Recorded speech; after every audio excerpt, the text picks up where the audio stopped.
Sufianti. Saya Nisa Sofia Binti. Saya Rizika Sadia dari kelompok 1. Bagaimana perjuangan Indonesia membebaskan Irian Barat? Kekayaan alam yang berlimpah di daerah timur Indonesia menjadi daya tarik bagi Belanda untuk menguasainya. Diperlukan perjuangan yang tidak mudah untuk menarik Irian Barat atau saat ini lebih dikenal dengan nama Papua Barat untuk bergabung menjadi bagian negara Kedaulatan Republik Indonesia atau NKRI pada masa pemerintahan kolonial Belanda. Wilayah tersebut dikenal sebagai New Guinea Belanda atau Netherlands New Guinea atau Dutch New Guinea sebagai usaha untuk memperkuat kedudukannya di Papua. Perjuangan yang dilakukan pemerintah Indonesia demi membebaskan Irian Barat dilakukan dengan berbagai upaya, baik dalam bentuk diplomasi, politik, ekonomi, bahkan dengan menggunakan senjata.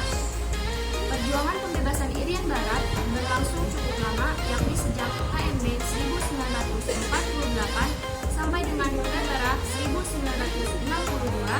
Perjuangan secara politik dilakukan melalui perundingan secara langsung dengan Belanda, diplomasi lewat PBB, gerakan pemogokan, dan nasionalisasi perusahaan milik Belanda di Indonesia.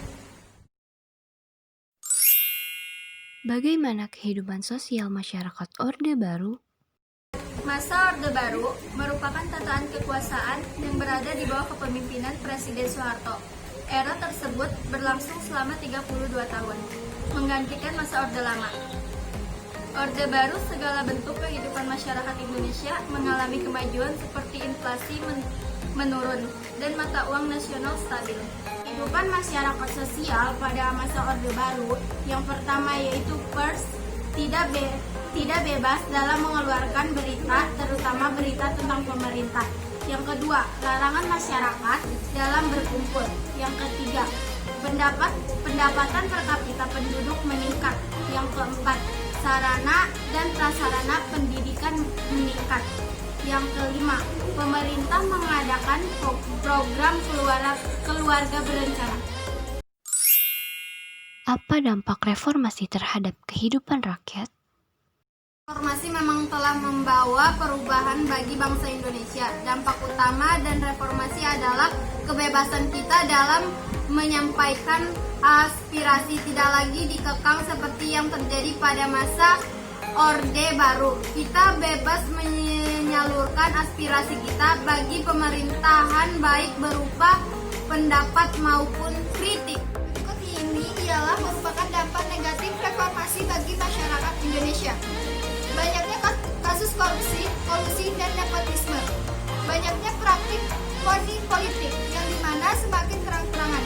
Munculnya rasa ketidakpuasan sejumlah daerah dikarenakan kesenjangan ekonomi maupun pembangunan. Kecemburuan antara penduduk setempat dengan para transmigran yang dimana memperoleh tunjangan pemerintah yang cukup besar pada tahun-tahun pertamanya. Kritis dibungkam dan posisi diharamkan. Apa peran pelajar dan tokoh masyarakat dalam perubahan ketatanegaraan Indonesia? Perannya yaitu melakukan partisipasi politik dengan keikutsertaan pelajar, mahasiswa, dan tokoh masyarakat dalam menentukan segala keputusan untuk ikut serta secara aktif dalam kehidupan politik dengan jalan memilih pemimpin negara dan secara langsung mempengaruhi kebijakan pemerintahan yang bisa merubah politik dan ketatanegaraan Indonesia.